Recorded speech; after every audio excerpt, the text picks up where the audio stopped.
Good afternoon and thanks for joining us. I'm Jurnee Taylor. Here are some of the stories we're bringing you right now. Arkansas is going after big pharma companies taking advantage of pharmacies. The laws that companies are accused of breaking and how they're being held accountable in 3 minutes. Healthcare costs are going up. We're taking a closer look at a new report that shows how much money retirees will need for medical expenses. And it's been 1 year since one of the deadliest wildfires in U.S. history scorched an island. We're taking a closer look at the rebuilding efforts coming up. Well, we hope you've enjoyed your Thursday so far. And before we get into those stories, let's get a quick check of weather. Let's bring in meteorologist Nathan Scott, who's joining me now. And Nathan, some of us saw a little relief from the heat yesterday. Can we expect that to be the thing in the case today?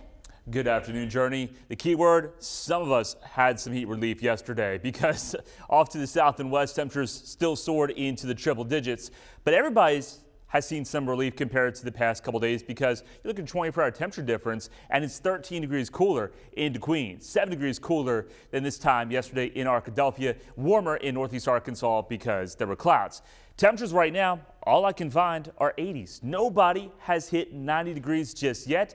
We will see the numbers climb up into the low 90s today, but the humidity levels, they are tolerable, comfortable for this time of year as pretty much the heat index values match up with the air temperatures. There are some heat advisories into southwest Arkansas, right around Texarkana, and that's because there could be some heat index values as high as 105 to 110 this afternoon. Overall, air temperature-wise, we're primarily going to be warming up into the upper 80s to lower 90s. I've got a great start to the weekend forecast coming up that you're going to like. It's all a little bit later. We're following a developing story this morning. It turns out Arkansans who registered to vote at the DMV may not actually be registered. The Secretary of State's office says it's due to a tech issue with driver services connected to the DMV. At this point, officials can't pinpoint how many people are impacted. However, they say it applies to people who change their address during a specific time frame this year. But right now, that time frame isn't clear.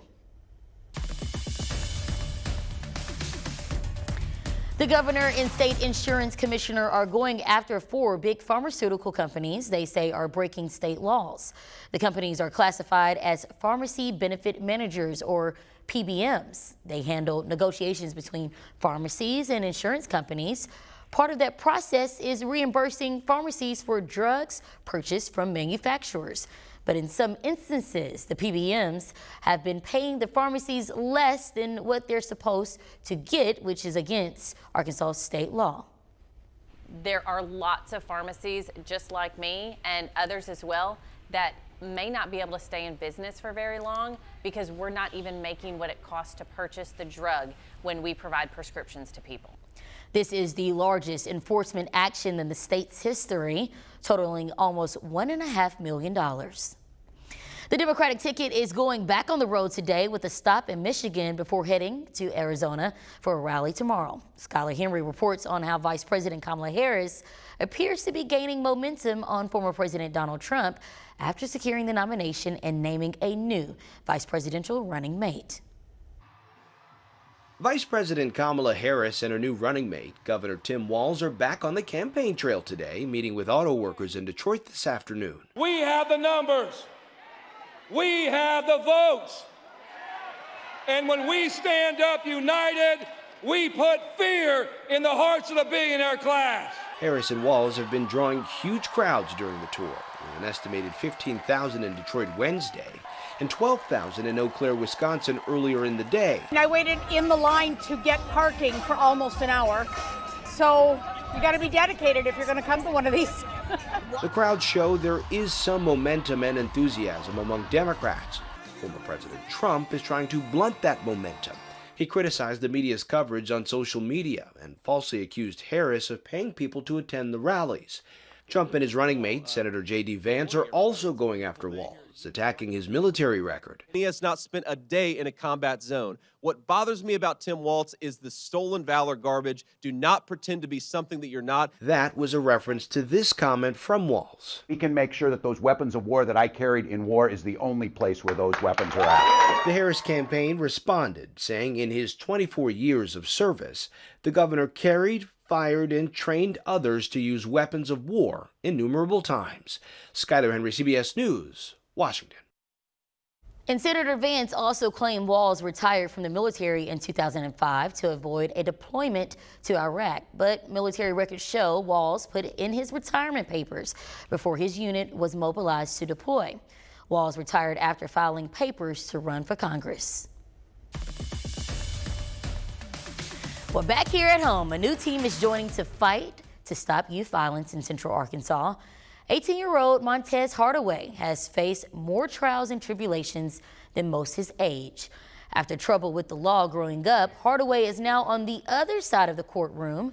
He now works for the Pulaski County Prosecuting Attorney's Office, providing outreach coordination to teens and their families, letting them know that success is possible. A mission Deputy Prosecuting Attorney Casey Beard started working on last year. So that we can help a family that is willing to receive the help before they're at the crisis point of the teenage years where some of that violence is really taking hold. I see the main problem is that kids are scared to ask for help. And so me connecting with them, being like, hey, you know, I had to ask for help to get out of this position that I'm in. If I don't know a person, I may know a person that may know how we can get you out of this situation, or how can we further you in your career, education, school, or anything that you need. Hardaway will be speaking this Saturday at the Stop the Violence event in Jacksonville at the police department. For information, visit our website. That's thv11.com. According to the Allegiance for Lifetime Income, a record number of Americans are hitting retirement age in 2024, about 11,000 a day. And millions of them will start using Medicare. Jill Schlesinger says people receiving the government health insurance still need to plan for major medical expenses. 65 million Americans currently receive Medicare for health coverage, but still face plenty of out-of-pocket expenses. A new report from Fidelity Investments reveals that a 65-year-old retiring this year can expect to spend, on average, $165,000 for health care and medical expenses throughout retirement. That number has more than doubled since 2002. Those expenses include premiums for Medicare Parts A and B, prescription drugs, and other costs like co-payments, co-insurance, and deductibles. The number is expected to go up about 5% every year, so people who are currently working need to plan for these expenses now. If your company offers it, enroll in a high-deductible health plan paired with a tax-free health savings account. If you leave your job, you can take your HSA with you and even use it decades in the future.